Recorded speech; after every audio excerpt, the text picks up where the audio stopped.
네, 2023 대한민국 양성평등 포럼 저출산 시대 함께 일하고 함께 돌보는 사회라는 주제로 정말 다양한 얘기를 나눠봤습니다. 자, 이제 각계각층의 전문가들께서 폭넓은 제안과 또 토론을 해주셨는데요. 그 내용을 라운드 테이블을 통해서 한번 정리해보는 그런 시간을 가져보도록 하겠습니다. 세션별로 다루었던 정말 많은 얘기들을 종합해서 정리하는 의미 있는 시간이기 때문에요. 여러분들 끝까지 함께 해주시기 바랍니다. 좌장이신 이기순 여성가족부 차관님께 마이크를 넘겨보도록 하겠습니다. 라운드 테이블 시작하겠습니다. 네, 여러분 반갑습니다. 오늘 하루 종일 열띠게 이 자리에서 토론을 지켜보셨다고 얘기 들었습니다.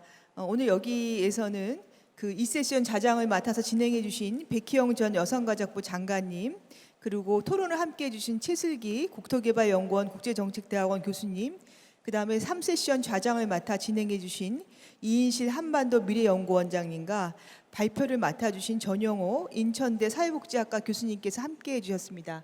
자리 함께해 주셔서 감사합니다. 여러분들 오늘 아침부터 쭉 여기를 지켜보셨을 것 같은데 아마 저출산 문제 극복을 위한 각국의 나라의 사례를 들고 또 강의도 들으신 걸로 알고 있습니다. 아침에는 그 시마사미 비우스 유엔 유민 사무총장님께서 그 돌봄 분야 투자의 중요성을 얘기하신 걸로 알고 있고, 또 우리나라 김영미 저출산 고령사회 부위원장께서 우리나라 현실과 우리가 지금 하고 있는 주요한 전략 말씀해 주신 것 같습니다. 그리고 이제 1세션에서는 제가 듣기로는 이제 각 나라 스웨덴 또 우리나라보다는 훨씬 더 성평등한 나라, 양성평등한 국가에서 실질적으로 저출산 대책을 어떻게 하고 계셨는가 얘기를 쭉 들었는데, 각각의 나라에서 사실 우리나라보다 양성평등이 더 진전되어 있음에도 불구하고 양성평등과 여성 경제활동 참여, 성별 임금 격차 이런 것들이 얼마나 더 중요하고 앞으로 더 약진하시겠다 이런 얘기를 들은 걸로 얘기를 들었습니다. 그래서 우리한테 주었던 시사점이 상당히 컸다고 생각이 드는데요. 오늘 이 라운드 마지막 테이블은 직접 사회를 맡은 좌장님과 토론자가 계시기 때문에 오늘 이 토론회가 가지고 왔던 것의 어떤 총평과 또 우리나라에 줄 수 있는 시사점 이런 것들이 어떤 것인지 마무리 말씀 겸 들어보는 시간으로 하겠습니다. 그러면 먼저 백희영 전 여성가족부 장관님께서 간단한 총평과 또 시사점 등 발표 내용을 좀 부탁드리겠습니다. 네, 제2부 세션을 좌장을 맡았던 백희영입니다. 제2세션에서는 양성평등한 일터 함께 일하는 사회, 그래서 저희가 일, 가정, 양립에서 그 개인들이 특히 자기의 그 커리어를 위해서 또는 그 생활을 위해서 일하는 그 현장에 대한 그런 소개와 여러 가지 그거에 관련된 이슈들을 토론하는 굉장히 그 의미 있는 세션이었다고 생각합니다. 그 발제는 두 분이 해주셨는데요. 리차드 라머스 ASML 부사장님께서 ASML 모두가 일하기 좋은 회사로서 그 회사의 여러 가지 정책과 또 현황을 설명해 주셨습니다. 특히 그 좀 인상 깊게 그 많은 또 저희가 그 질의가 온 데서도 보면은 특히 그 ASML이 가족 친화 기업으로서 그 양성평등한 그 정책을 굉장히 잘 시행을 하고 있고, ASML은 이제 글로벌 기업이기 때문에 글로벌한 측면에서의 그런 정책을 한국 사회에 잘 접목시키고 있는 그런 우수한 회사라고 그 생각이 들었습니다. 특히 이제 그 한국에만도 저도 깜짝 놀랐는데요. 2,100명의 직원이 있는 상당히 큰 규모의 회사라고 생각이 들었고요. 이제 이게 반도체 설계를 하는 회사라 그 남성이 그 인플로이의 많은 부분을 차지하고 있어서 여성 직원의 비율은 16% 정도라고 하는데, 그러나 매니지먼트 관리직에서는 여성이 50%라고 하여서 그 질문 들어온 곳에서도 어떤 특별한 정책을 갖고 여성들을 프로모션 하는지 그런 것을 물어봤습니다.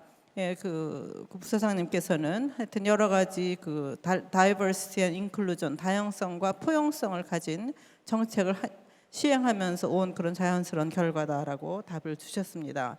그래서 이제 2024년까지 더욱더 양성평등 정책을 많이 추진하실 그런 그 계획을 말씀을 하셨고요.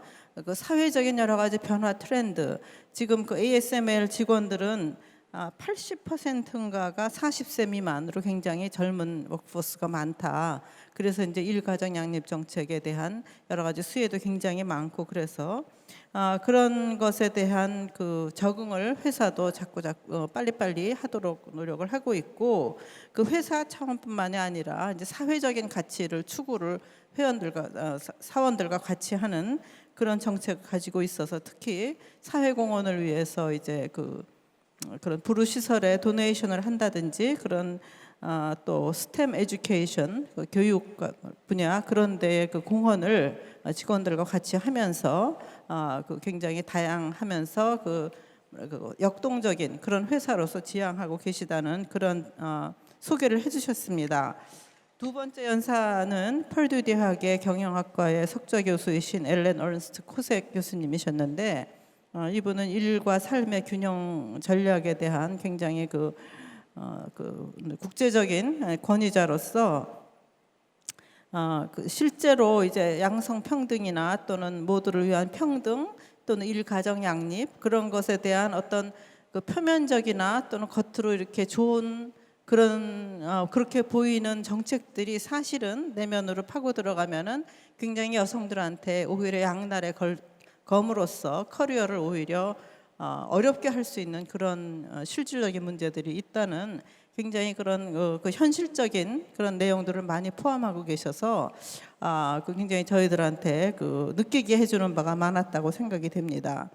그래서 일 삶의 유연성이 그런 정책이 오히려 고용을 악화를 초래하고 여성들이 오히려 커리어를 개발하는데 어렵기 때문에 그것에 대한 적극적인 중재가 필요하고, 거기에는 이제 그 매니저들, 관리자들의 역할도 굉장히 중요하고, 그런 그 젠더와 이런 다양성 주제라는 것이 얼마나 복잡하다 하는 것을 강조를 하셨습니다.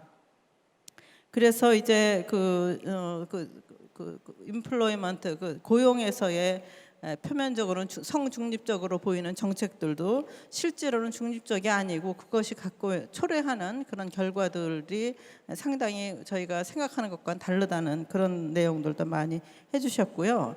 그 모성을 함으로써 이제 고용의 불이익을 받는다는 게 그런 현실이고, 또 앞으로 노인 부양 문제, 저희가 이제 3세션에서 많이 얘기가 나왔습니다만은 그런 것이 앞으로 또 여성들한테 어떤 영향을 미칠지 하는 것이 하는 것에 대한 그런 우려도 표현하셨습니다. 그래서 이제 이런 모든 것들이 그냥은 해결이 되지 않기 때문에 정책적인 개입이 굉장히 필요하다. 그래서 그거는 개인, 기업, 가족 이런 차원에서가 아니고 그 지역 사회 또 나아가서 그 정부의 정책적인 뒷받침 그런 것들이 필요하다는 그런 말씀으로 요약을 하셨습니다. 그래서 이제 굉장히 이분의 그 강의에 포함되어 있는 굉장히 많은 주제들이 저희가 들으면 현실적으로 그 피부에 와닿는 그런 점을 많이 말씀을 해주셨고, 특히 이제 그것이 개인적으로나 또는 어떤 한 기업이 해결할 수 없고 사회가 전반적으로 그것을 같이 개입해야 된다는 그런 말씀이 굉장히 시사하는 바가 컸다고 생각하고, 오늘의 주제에 굉장히 중요한 비중을 차지할 수 있는 그런 언급이었다고 생각이 됩니다. 그 후에 여러 토론도 많이 있었고요. 여기 지금 최슬기 교수님께서 계시기 때문에 그 부분에 대해서는 또 최 교수님 말씀을 듣도록 하겠습니다. 감사합니다. 네, 이어서 최슬기 교수님 말씀해 주시죠. 네. 지난 한 30년 동안 한국 사회가 많이 발전한 것 같습니다. 전 세계도 그랬지만요. 양성평등한 일터를 만들기 위해서 많이 달라졌고, 비록 이제 외국계 회사긴 하지만은 ASML 코리아 이야기를 들어봐도 정말 여성들의 사회 진출도 많아졌고, 위에 경영진 같은 경우는 남성과 여성이 5대5의 비율로까지 되고 있다는 이야기를 해주셨습니다.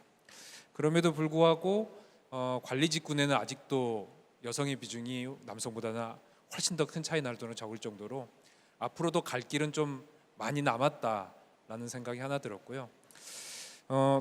그와 동시에 우리가 지금 오늘 이 주제 중에 하나인 저출산 문제랑 같이 연관시켜서 보자면은 이렇게 많이 변화하고 어떻게 보면 많이 발전하고 정책적으로도 많이 지원하고 있는데 왜 결과는 그렇게 긍정적이지 못하고 오히려 더 힘든 부분이 나타났을까라는 부분에 있어서 코색 교수님이 발표해 주신 내용에서 많이 시사점이 있었다고 생각을 합니다. 구체적인 사례도 말씀을 해주셨는데요. 미국에서 그 대학교의 테니어 교수들을 갖다가 교수들이 테니어를 받는 과정에 있어서도 어떻게 보면은 이 패밀리 프렌들리한 그런 정책, 어떻게 보면 육아휴직 이런 제도를 도입하는 과정에서 오히려 남성들의 테니어를 받는 가능성이 더 높아졌다. 그러니까 무슨 이야기냐면은 정책 자체는 긍정적인 목적으로 도입을 했겠지만은 실제 그것이 작동하는 모습을 보면 어떤 것은 젠더 뉴트럴하게, 어떤 것은 젠더 파저티브하게 되기도 하지만 경우에 따라서는 젠더 네거티브하게 나온 것도 있다라는 이야기고요. 그런 측면에서 우리가 이야기하는 뭐 유연한 근로 또 그걸 통한 성평등한 일터 이런 걸 만드는 과정이 너무 단순하게 접근해서는 되지 않겠다. 많은 이론들 또 많은 연구 결과들 소개해 주신 내용들의 중요한 저는 공통점은 우리가 조금 한 단계는 조금 더 구체적으로 들어가서 맥락을 잘 짚어야 우리가 원하는 정책 효과를 갖다 볼 수 있는 것이 아닌가. 오버 심플리파이 하고 있다라는 것이 어떻게 보면은 한국 사회에서 지금 좀 우리가 채찍처럼 받아들여야 될 지점이라고 생각이 들었습니다. 그렇게 된다면은 우리가 단순히 지금 저출산 정책이 효과가 없다, 정책을 갖다가 방향성을 갖다가 좀 잘못 잡고 있다든지 아니면 돈을 좀 덜 쓰고 있다든지 뭐 그런 측면도 분명히 있기는 한 것 같습니다만 그와 동시에 지금 하고 있는 정책들 안에서도 우리가 조금은 더 핀트를 좀 잘 잡는다거나 정말 미세 조정 같지만은 거기에 어떻게 보면은 우리가 놓치고 있었던 핵심이 있었던 게 아닌가. 그런 측면에서 오늘 두 분의 발표 또 뭐 다른 세션의 발표들을 들으면서도 좀 고민이 많이 되는 또 도움이 많이 되는 부분이 있었다고 생각을 했습니다.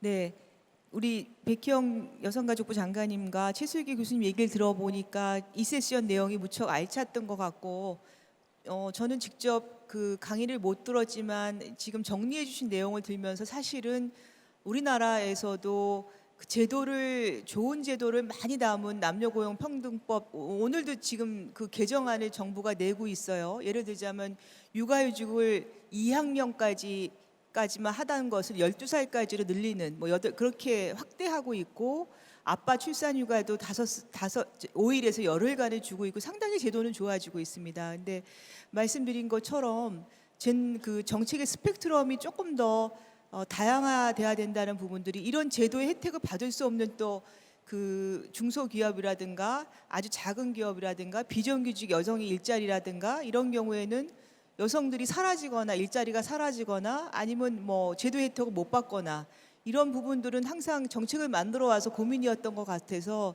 앞에서 이 세션에서 했던 것들이 조금 더 그런 부분에 시사점을 줄 수 있지 않을까 이런 생각이 들었습니다. 다음은 우리 3세션을 맡았던 이인실 한반도 미래연구원 원장님께 말씀을 부탁드리도록 하겠습니다. 네, 그 제가 바로 전에 맡아서 기억이 생생하고 아마 여러분들도 다 머릿속에 있으실 거라고 생각을 하는데요.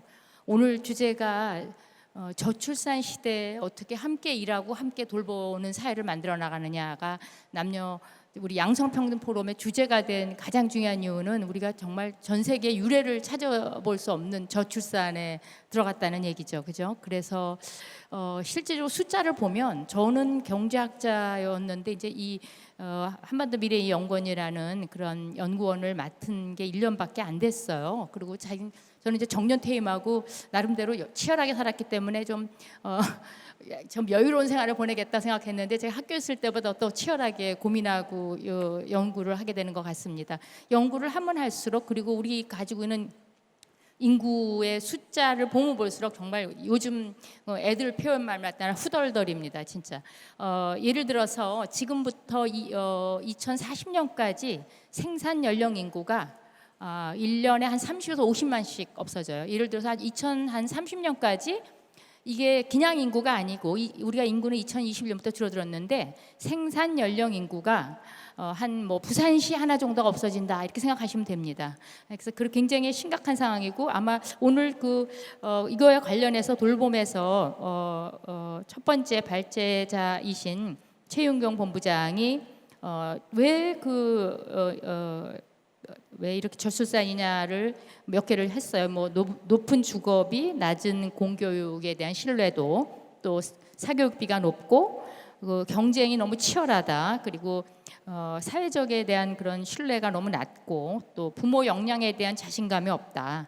또 자녀 돌봄에 대해서 만족도가 낮다. 그리고 직장 문화가 보수적이다. 뭐 이런 여러 걸 했고 결국 여성이 출산하고 여성 자아 실현에서 양자택일의 기로에 놓이게 됐는데 출산보다는 여성의 자아 실현을 택하는 이런 결과가 온 거거든요. 그래서 이 세션에서는 이제 그렇게 저출산을 정의를 하면서 부모와 사회가 함께하는 아동 돌봄 경우 어떤 것인가라는 걸 했는데 저는 오늘 아침부터 쭉 앉아 있었어요. 그리고 여러 대사님들이 각국의 에서 그 양성평등을 어떻게 실현하고 있나, 그리고 저출산 문제를 어떻게 극복했나라는 부분에 대한 얘기를 쭉 들으면서 저희가 배울 점도 많았지만 또 우리나라가 다른 세계의 유래를 찾아볼 수 없는 빠른 그 산업화와 근대화를 겪었잖아요. 그래서 인구에서 보통 산업화 근대화를 겪으면서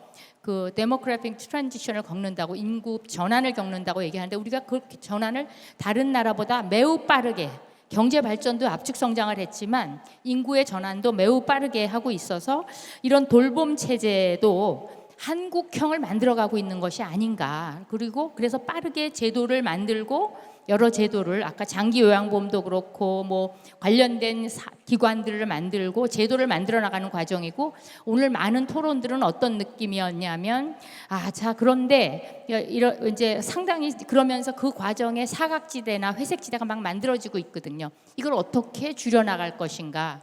그리고 이 저출산 관련해서 아마 정부에 계신 분은 귀가 따갑도록 정부는 뭐 했냐, 돈은 그렇게 많이 썼으면서 뭐 했냐 라는 걸 너무나도 욕을 많이 들으셔서 그럴 텐데, 진짜 저는 이제 정부 정책을 자세히 들여다봤어요.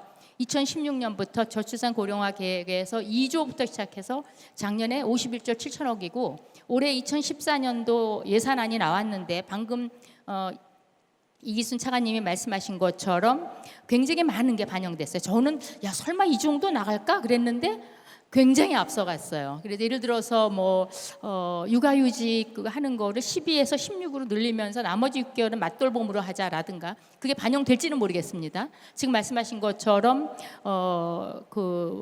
2학년이었는데 그 뭐 12살까지 확대하는 거, 그리고 그 5일에서 10일로 확대하는 거, 뭐 이런 여러 부분에 대해서 정부가 굉장히 치열하고 부단히 노력을 하고 있구나. 그러나 국민들이 체감으로 느끼면서 하는 데에는 여전히 부족함이 있을 수 있고, 미래에 대한 대비가 충분할까, 그리고 우리는 이런 걸 할 수 있을 만한 재정적인 것이 되어 있느냐라는 걱정이 많이 듭니다. 당장 국민연금이나 연금 문제부터 시작해서 여러 제도들이 굉장히 걱정이 많이 되고요.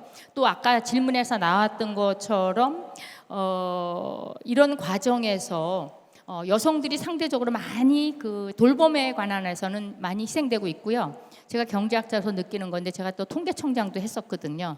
그런데 그러면서 느끼는 것 중에 하나가 돌봄이 지금 굉장히 크게 늘어나고 있는데 돌봄에 대한 부분이 아직 시장화되지 않아 있습니다. 예를 들어서 GDP에 그렇게 들어가 있지가 않아요.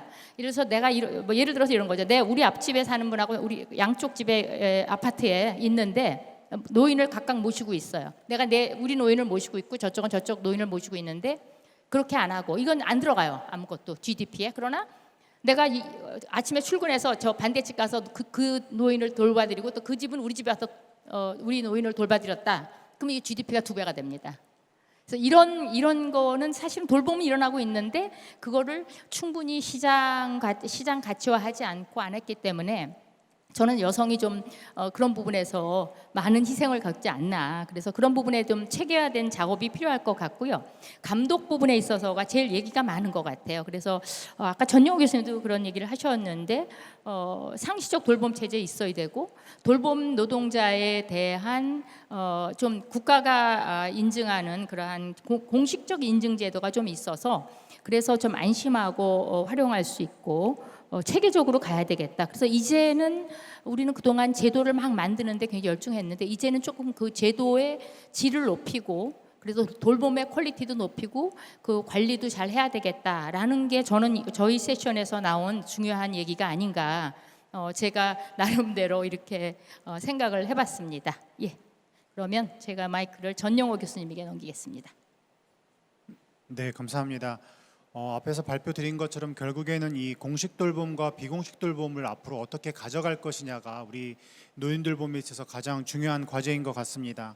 특히 이제 저출산 고령화로 인해서 아까도 이제 말씀드린 것처럼 공식 돌봄에 대한 역할과 기능이 제도적으로 커질 수밖에 없는 게 우리가 부인할 수 없는 현실이고, 또한 이제 비공식 돌봄에 있어서 여러 가지 역할과 기능이 축소되는 측면들이 있는데 그러한 것들이 급격하게 떨어질 경우에는 또 그게 공식 돌봄에서 많은 역할을 해야 되기 때문에 그로 인한 사회적 비용과 부담이 발생할 수 있기 때문에 비공식 돌봄에서 나름대로 역할을 유지할 수 있도록 하기 위해서 그런 국가적인 측면에서의 지원, 사회적으로 그러한 특히 여성들의 가족 돌봄에 대한 사회적 인정과 지원을 하는 것들을 좀 더 적극적으로 검토할 게 필요할 것 같습니다. 그래서 스웨덴이나 유럽 국가에서 실시하고 있는 많은 아까도 말씀드린 것처럼 현금 구입이랄지 건강검진, 연금 크레딧 여러 가지 이런 정책들을 통해서 여성들의 특히 이제 가족 돌봄에 대해서도 제도화를 통해서 지원하는 것들이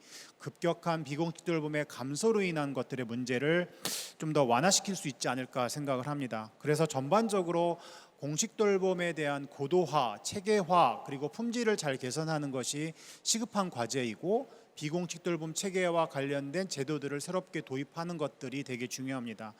그래서 전반적으로 이제 오늘 발표를 준비하면서 여성가족부라는 그 이름 자체가 우리 노인 돌봄에 있어서 정말 중요한 역할을 하고 있구나라는 것을 새삼 느꼈고, 돌봄에 있어서 아까도 말씀드린 것처럼 여성들이 정말 많은 헌신과 노력을 함에도 불구하고 아까 우리 서동민 교수님께서 말씀하신 것처럼 사실은 평균 수명으로 보면은 여성분들이 남성들보다 6, 7년을 더 오래 사시거든요.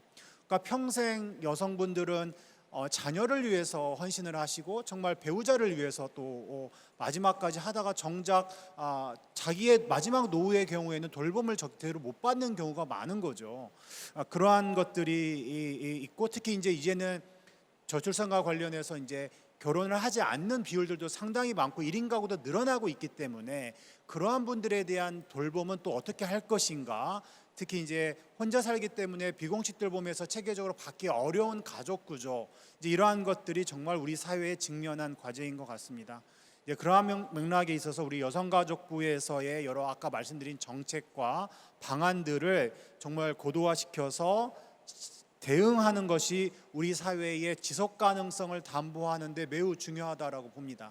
그렇게 하는 것이 노인들에게 있어서 존엄한 노후를 보내는 것들이 중요하고, 또한 우리 젊은 세대와 중장년 세대들이 미래에 그러한 세대의 그러한 존엄한 삶을 살 수 있도록 하는 것들이 매우 중요하다라고 생각합니다. 그래서 우리 돌봄 영역에 있어서도 정말 양성평등화를 실현할 수 있는 적극적인 정책들을 실현하고 그러한 것들이 앞으로 시행됨으로 인해서 우리 사회의 지속 가능성들을 담보하도록 노력하는 것이 중요하다라는 생각을 하게 되었습니다. 감사합니다.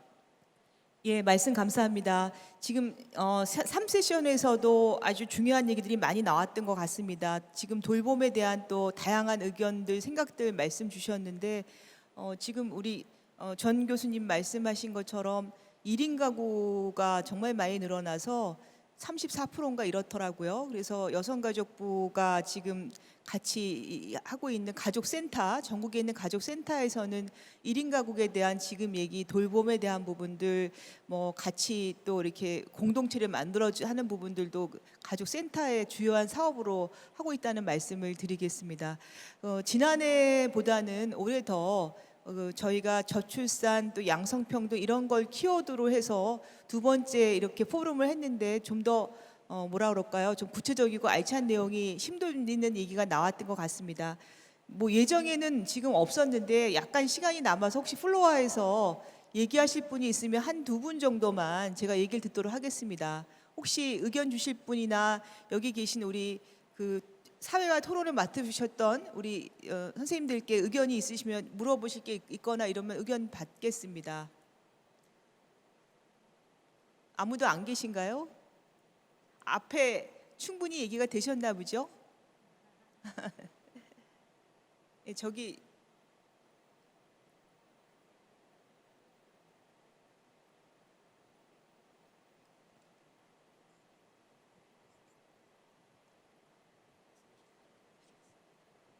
안녕하십니까.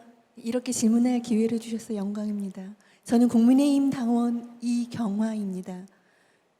우리 사회에 그 어린이 교육의 가장 기초인 영유아 보육 과정에서 예전에는 어린이집이나 그런 그 공공기관으로 그 육아비가 반드시 공공기관에만 지급이 되다가 그 상황에서 그러면은 그렇게 어린 영유아를 반드시 어떤 기관에 유탁을 하여야만 지원을 받는 제도가 불합리하다고 제가 좀 그 지역 사회에 건의를 했었는데 어떤 간접적인 경로로 반영이 됐는지 가정으로 그 부모님 계좌로 그 현금이 지급이 돼서 지금은 상당히 효율적으로 정책화되어 있다는 것을 확인하고 굉장히 보람을 느꼈습니다.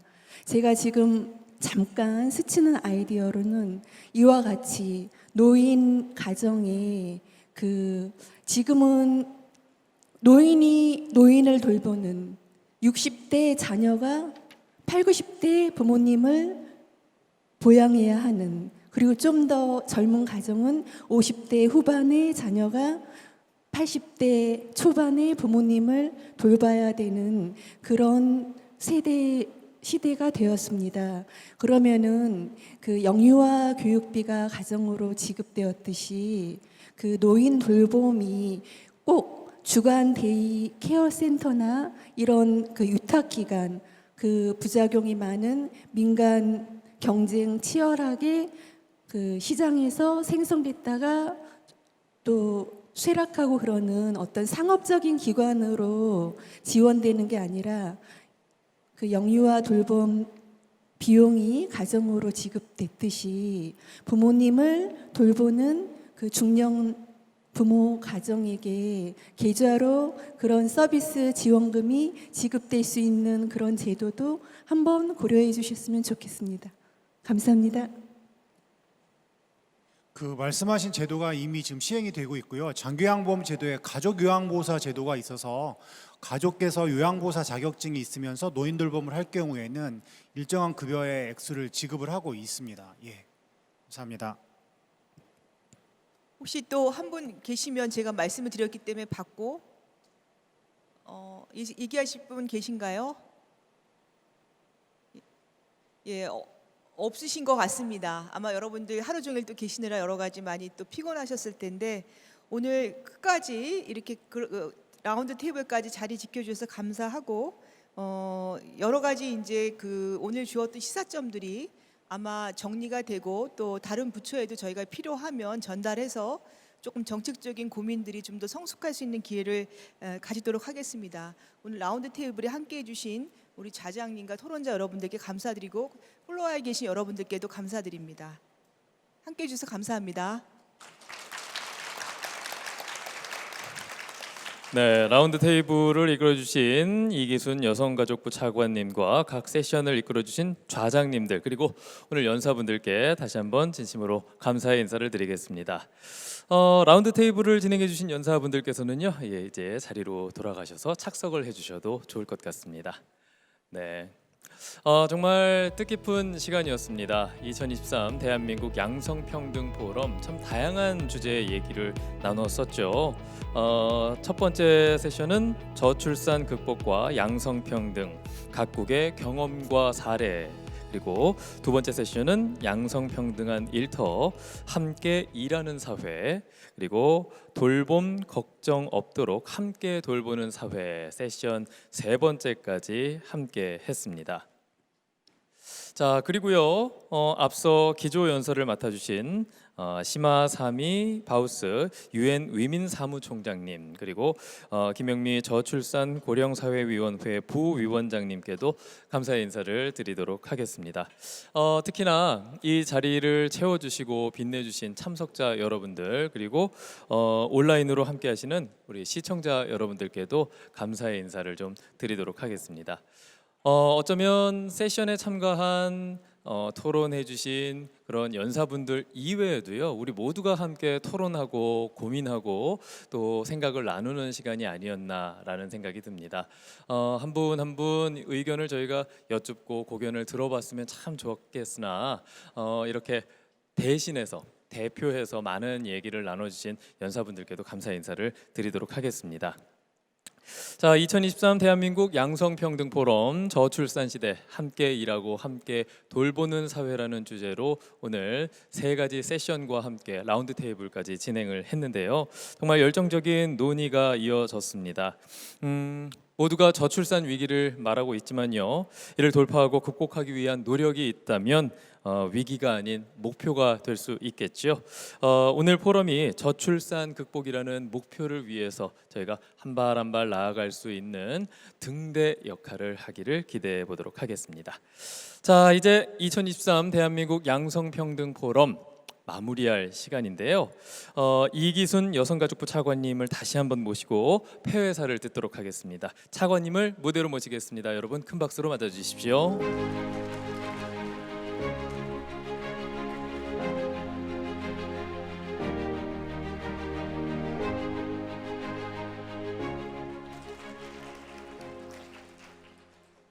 라운드 테이블을 끝내도 되는데 다시 올라오니까 좀 여러분들 쑥스럽고 여러분들도 왜 또 시간을 끄나 하고 실망하셨을 것 같습니다.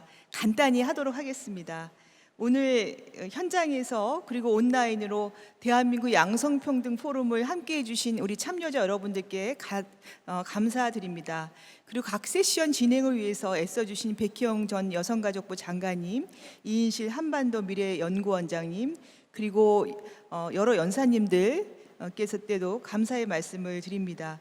코로나19 이후 작년에는 정말 저희가 온라인으로 아주 작은 규모로 했는데 오늘 첫 번째로 이렇게 대면으로 크게 얘기를 했었던 것 같고, 또 저출산 문제를 본격적으로 다루면서 우리가 늘 얘기하는 양성평등 이 키워드하고는 어떻게 맞닥뜨릴 수 있을까 정말 진중하게 고민하는 계기가 되었던 것 같습니다. 그리고 여러 나라 지금 대사님들이 오셔서 사례를 들었는데, 특히 제가 전해드린 거는 노르웨이 같은 경우는 총 49주의 육아휴직 중 3분의 1은 반드시 아빠만 사용하도록 한 제도, 상당히 인상 깊었고, 우리가 지금 얘기하고 있는 함께 일하고 함께 돌보는 사회의 하나의 어떤 디딤돌로 삼을 수 있는 정책 사례가 아닌가라고 생각이 들고, 늘상 많이들 얘기해왔지만 여성의 경제활동 참여율이 높아지면 출산율도 올라가겠다, 그런 얘기들을 많이 했는데 우리나라에서는 아직은 성별 임금 격차나 여성 경제활동 참가율은 지금 어느 시기보다도 상당히 많이 올라가 있습니다. 60%가 넘고 상당히 높아지고 있고, 인구 격차는 여전히 크지만 줄어들고 있는 상태인데 아직 이게 저희가 저출산 효과로 보여주기에는 아직 이르지 않는가, 이런 생각을 듭니다. 그리고 아까 이세스연에서 얘기했던 ASML 코리아 사례도 저희가 여성가족부가 하고 있는 가족친화 기업 인증을 받은 기업인데 정말 여러 가지 경영 사례라든가 아까 포용, 다양성과 포용에 대한 노력은 많은 규감이 되는 사례인 것 같습니다. 지금 대한민국 정부는 여러분들 누구 하나 소외되지 않는 가족, 모두가 함께 사는 사회 구현이라는 국정과제를 실현하기 위해서 여러 가지 노력을 하고 있고, 또 여성가족부는 일가정 양립을 보장하는 그런 문화를 확산하기 위해서 가족 친화 기업 인증을 지금 하고 있는데 올해 한 6천 개를 도달하게 돼 있습니다. 그래서 사실상 가족 친화 이 문화는 여러 기업에 상당히 많이 확산돼 있지 않은가 생각이 들고, 돌봄 부분 중에서 저희가 아이돌봄을 맡고 있는데 내년도 예산에 이것도 상당한 많은 예산을 포함을 시켜서 지금 현재 지원 가구는 한 8만 5천 가구인데 저희가 많은 부분들을 좀 더 할애하려고 하고 있습니다. 그리고 그 여성들이 좀 더 그 정보통신이라든가 미래 유망한 일자리로 많이 나가고 경단을 예방하고 또 경단되면 다시 재취업할 수 있는 기회를 할 수 있도록 다양한 방법으로 지금 노력을 하고 있습니다. 이제 대한민국 양성 포럼이 올해 막을 내릴 시간인데 내년에도 저희가 양성 포럼을 계속 해나갈 예정입니다. 내년에는 좀 더 여러분들하고 좀 더 깊이 있는 주제랑 정말 현실 가능하고 실현 가능하게 대한민국의 문제를 풀 수 있는 그런 정책 이슈를 갖고 여러분과 함께 고민하는 시간을 마련하도록 하겠습니다. 오늘 긴 시간 함께해 주신 여러분께 다시 한번 감사의 말씀을 드립니다. 감사드립니다. 네, 폐회 말씀을 전해주신 이기순 여성가족부 차관님이었습니다. 다시 한번 감사의 인사 전하겠습니다. 네, 2023 대한민국 양성평등 포럼 이제 마쳐야 될 시간입니다. 올해로 벌써 4회째를 맞았는데요. 코로나19 때문에 처음으로 오프라인으로 여러분들과 함께 얘기 나누고 또 소통했습니다. 해마다 양성평등 실현을 위해서 다양한 아젠다를 전해드렸었는데요. 앞으로도 더욱더 많은 분들과 얘기 나눌 수 있고 많은 목소리를 들을 수 있는 양성평등 포럼을 기대하도록 하겠습니다. 자, 그럼 이것으로 2023 대한민국 양성평등 포럼의 모든 행사를 마치도록 하겠습니다. 저는 진행을 맡았던 아나운서 김한별이었습니다. 감사합니다.